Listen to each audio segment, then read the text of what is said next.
Татьяна, расскажите, пожалуйста, с каким вопросом вы обратились, как вас выслушали, вообще как оцениваете вот возможность поговорить с представителями правительства? Я обратилась к здравоохранению, потому что у меня правнучка болеет, бабочка болезнь, она во 2 класс ходит.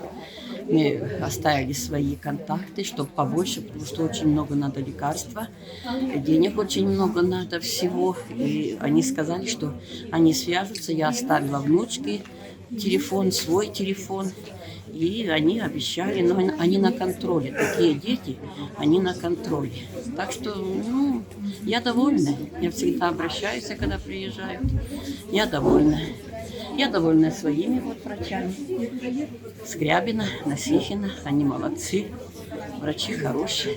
Так что у нас все нормально. Все хорошо. Вот уже мы начали уже тут, когда шевелить, так все. И тогда все, когда вот этот мусор. Анна Сергеевна, расскажите, пожалуйста, с каким вопросом вы обратились и вообще насколько оцениваете вот возможность обратиться к членам правительства в таком формате? Ну, обратилась я, хотела вообще по ЖКХ обратиться, но так как его нет представителя, я обратилась к Министерству строительства. Обратилась по перерасчету. У меня внук работает 8 месяцев в году, а перерасчет сделали только за 1 месяц, за декабрь. Хотя документы были предоставлены.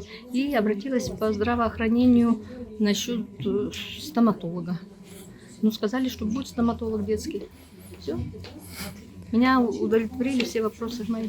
А скажите, пожалуйста, с каким вопросом вы обращались, к кому и, вообще, как вас выслушали, и как оцениваете вот возможность обратиться к членам правительства? Я возможность к членам правительства отношусь очень положительно, выслушали хорошо. А вопросом у нас было по нашей дальнейшей судьбе нашего поселка. Либо компания, которая находится в Москве, и вот она, решила, там, ладно, делали тут изыскания, как они делали, это знает Томусов, знает Григорьев, как мы 5 лет назад с ними воевали. Теперь они хотят начать промывку золота, и у них теперь, эта золотая жила идет здесь через Лебединый. И чтобы снести вот эти дома, которые в черте находятся, и вот этот вопрос был.